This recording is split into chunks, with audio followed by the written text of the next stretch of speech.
Kwa hiyo Waislamu, tunapozungumzia kushushwa kwa Qur'ani katika usiku wa cheo, maana yake ni kushushwa kwake sio kufika duniani moja kwa moja, isipokuwa ni kushushwa kwake kutoka katika lauhil mahfudhi ikaletwa katika uwingu wa dunia, na hapo ikawa Jibrilu anachukua aya kumletea Bwana Mtume sallallahu alaihi wasallam, ima katika kuamrisha jambo fulani anachukua aya anamletea mtume anaifikisha, ima katika kukataza jambo fulani ambalo limetokea anakwenda kuchukua aya hapo inalokataza swala hilo lisifanyike katika ulimwengu.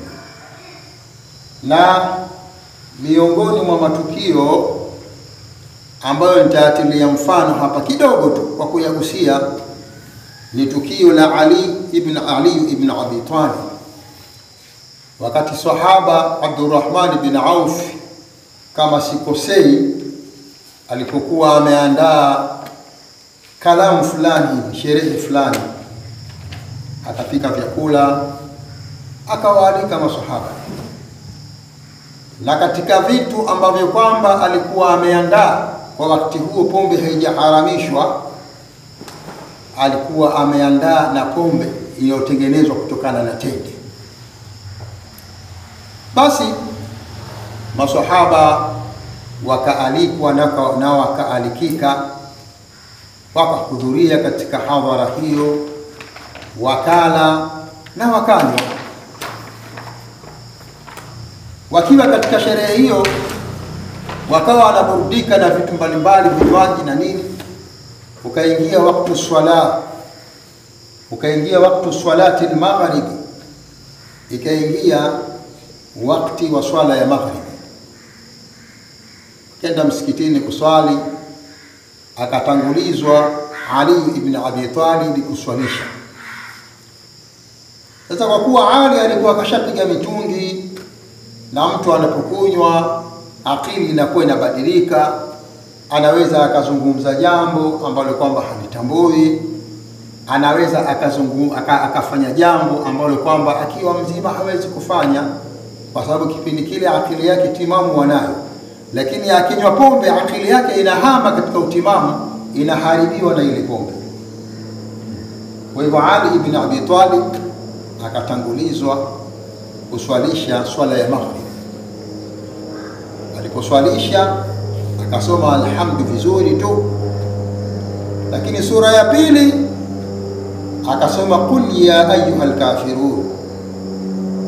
Hapa mwanzo akasoma vizuri, lakini alipofika katika aya ya pili, kwa sababu alikuwa amelewa, badala ya kusema la na'budu ma ta'budun,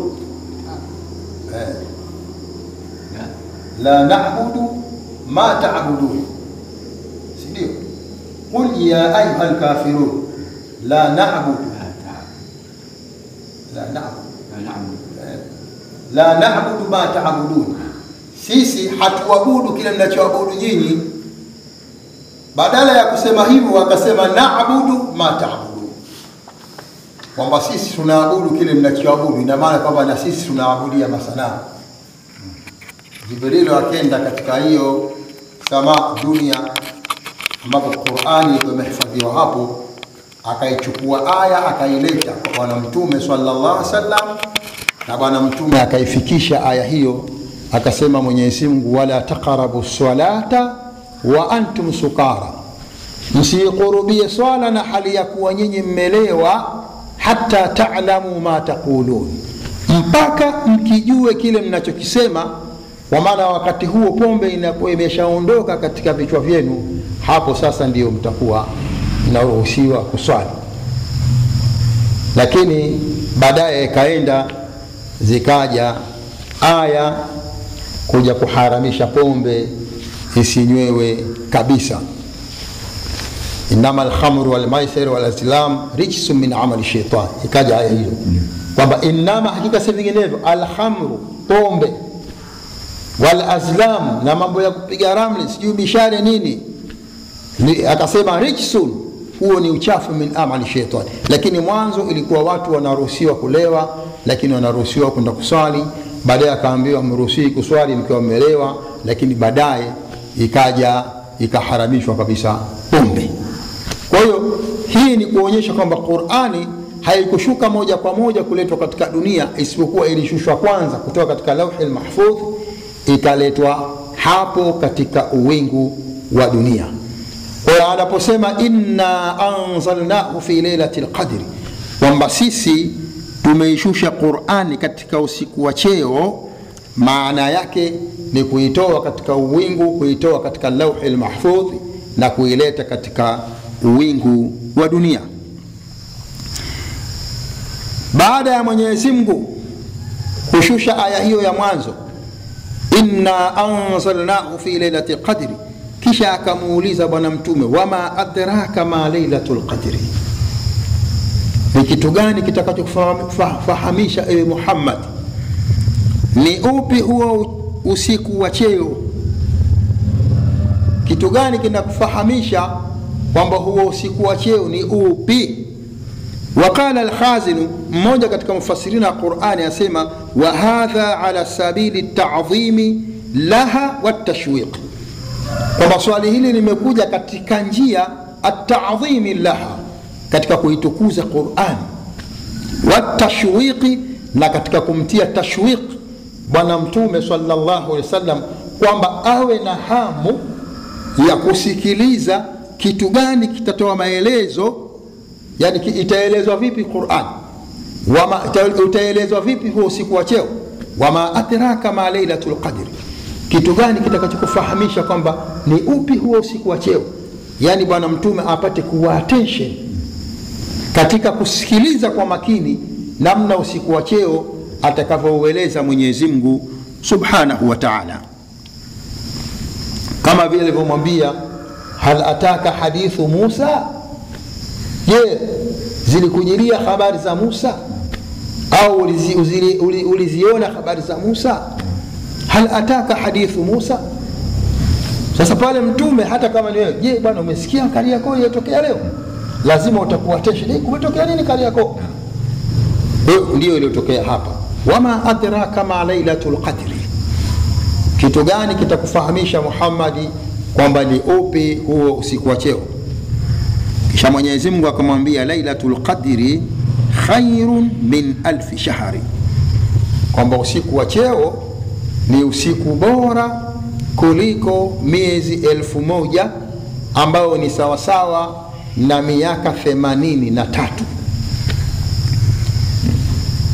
Lailatul qadri khairun laka ya Muhammad, ni bora kwako ya Muhammad, wali ummatika, na kwa umma wako, min alfi shahri, kuliko miezi 1000, alladhi jahada fiha dhalika ar-rajul, miezi ambayo alipigana jihadi mtu yule ambaye kwamba bwana mtume sallallahu alaihi wasallam wewe ulipenda tukio lake lile la kupigana vita miezi 1000 ameshika silaha anapigania dini ya Mwenyezi Mungu Subhanahu wa Ta'ala.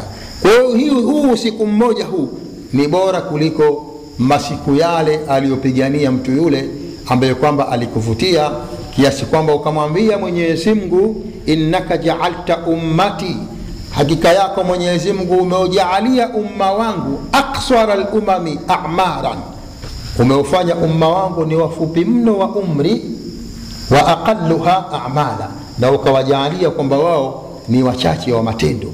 Sasa Mungu amekupa siku moja ambayo inashinda siku zile alizopigana vita mtu yule. Lakini mufassirina wakasema kwamba siku hii haiwezi kuwa bora kwa kila mtu, isipokuwa itakuwa ni bora na atafanikiwa kwa siku hii kila yule ambaye atakayechukua jukumu la kukesha kuanzia baada al-maghrib, kwa sababu wengine wanaona labda alale kwanza ajiamke saa 9 saa 7. Likishazama jua katika mwezi 26, ina maana usiku wa mwezi 27 utakuwa umeshaingia. Kwa kuanzia magharibi ile ukawa ni mwenye kufanya amali, mwenye kusoma Qur'ani, mwenye kumswalia bwana mtume, mwenye kufanya istighfari, mwenye kuswali kuanzia ile magharibi hata matla'il fajr, mpaka kuchomoza kwa alfajiri, kwa maana adhana ya pili. Kipindi hichi hapa chote hichi ukafanya mambo ya kheri, unakuwa ni miongoni mwa watu ambao kwamba wanahesabiwa wameipata Lailatul Qadri. Kwa wanachuoni wakasema al-amalu salihun fi Lailatul Qadri, kufanya amali njema katika huo usiku wa cheo, khairun, ni bora kwa yule atakayefanya hivyo, min al-amali salihi, kuliko kufanya amali njema fi 1000 shahri, katika miezi 1000, alladhi laysa fiha Lailatul Qadri, ambayo ndani yake haina Lailatul Qadri. Kwa ndugu zangu Waislamu, tuchukue fursa hii tuichukue.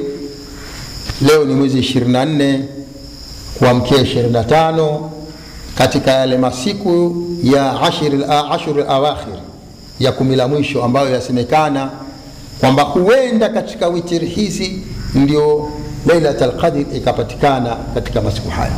Kwa hiyo kuanzia leo hii, kama ulikesha mwezi 20 kuamkia 21, na leo na mwezi 22 kuamkia 23, sasa leo ni 24 kuamkia 25, kwa mujibu wa muandamo wa mwezi wetu wa hapa Tanzania. Leo ni 24 kuamkia 25, kwa hivyo ni siku ya mkesha tena leo, na kwa 26 kuamkia 27 pia ni siku ya mkesha, na 28 kuamkia 29. Mara nyingi watu wakishakesha 26 kuamkia 27, 28 29 watu hawakeshi, watu washahama misikitini, wanahangaika tuna sikukuu kununua sijui nini na nini, lakini mpaka mwezi 28 kuamkia 29 ni katika masiku ambayo yanakadiriwa huenda ikawa ndiyo siku ya kupatikana kwa huo usiku wa cheo. Na